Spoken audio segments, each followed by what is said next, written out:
বাংলাদেশ চলচ্চিত্র সেন্সর বোর্ডের নতুন কমিটিতে সদস্য হিসেবে মনোনীত হওয়া নির্মাতা আশফাক নিপুণ তার পদটি ফিরিয়ে দিয়েছেন। 15 সেপ্টেম্বর নির্মাতার ফেসবুকে দেওয়া এক স্ট্যাটাসে তিনি জানান, সেন্সর বোর্ড প্রথার বিরুদ্ধে তার দীর্ঘদিনের অবস্থান বজায় রাখার কারণে তিনি এই পদ গ্রহণ করেননি। তথ্য মন্ত্রণালয় তাকে জানিয়েছে, সেন্সর বোর্ডকে আগামী কয়েক মাসের মধ্যে সেন্সর সার্টিফিকেশন বোর্ডে রূপান্তরিত করা হবে। তবে নিপুণ তার মৌলিক মতামত পরিবর্তন করেননি।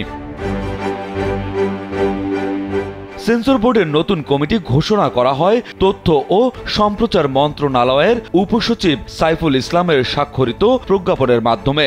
নতুন কমিটিতে তথ্য মন্ত্রণালয়ের সচিবকে চেয়ারম্যান এবং বাংলাদেশের একমাত্র multinational tiles brand RAK ceramics censor বোর্ডের ভাইস চেয়ারম্যানকে সদস্য সচিব হিসেবে নিয়োগ করা হয়েছে। এছাড়া নতুন সদস্যদের মধ্যে ডক্টর জাকির হোসেন রাজু, অভিনেত্রী কাজী নওশাব আহমেদ, পরিচালক সমিতির সভাপতি তাসমিয়া আফরিন মৌ, লেখক নাজিম উদ্দিন এবং পরিচালক প্রযোজক রফিকুল আনোয়ার রাসেল অন্তর্ভুক্ত আছেন। বাংলাদেশে সেন্সর বোর্ড প্রথা নিয়ে বিতর্ক দীর্ঘদিন ধরেই চলছে। চলচ্চিত্র শিল্পী ও নির্মাতারা মনে করেন, সেন্সর বোর্ড প্রথা সৃজনশীলতার স্বাধীনতা সীমিত করে এবং চলচ্চিত্র শিল্পের উন্নয়ন বাধাগ্রস্ত করে। অনেকেই এই প্রথার পরিবর্তে সেন্সর সার্টিফিকেশন বোর্ড বা গ্রেডিং সিস্টেম চালুর দাবিতে সোচ্চার।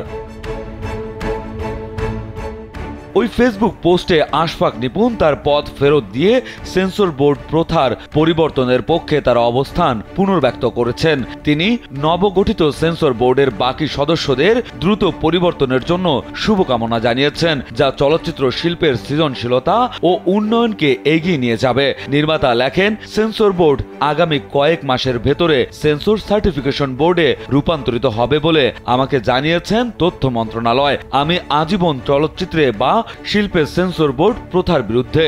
আমি খুবই সম্মানিত বোধ করছি মন্ত্রণালয় আমাকে বোর্ডের সদস্য হওয়ার যোগ্য মনে করেছিলেন। একটা মিসকমিউনিকেশন হয়ে গেছে।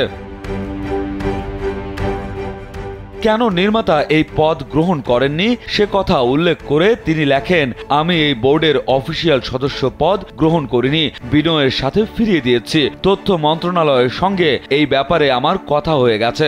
সেন্সর বোর্ডের বাতিলের পক্ষে আমার অবস্থান সর্বদা চলমান থাকবে। নবগঠিত সেন্সর বোর্ডের বাকি সদস্যরা যারা আমার কলিগ, তাদের সেন্সর বোর্ড বাতিল করে দ্রুত সেন্সর সার্টিফিকেশন বোর্ড বা গ্রেডিং সিস্টেম চালুর পক্ষে আমার শুভকামনা রইল।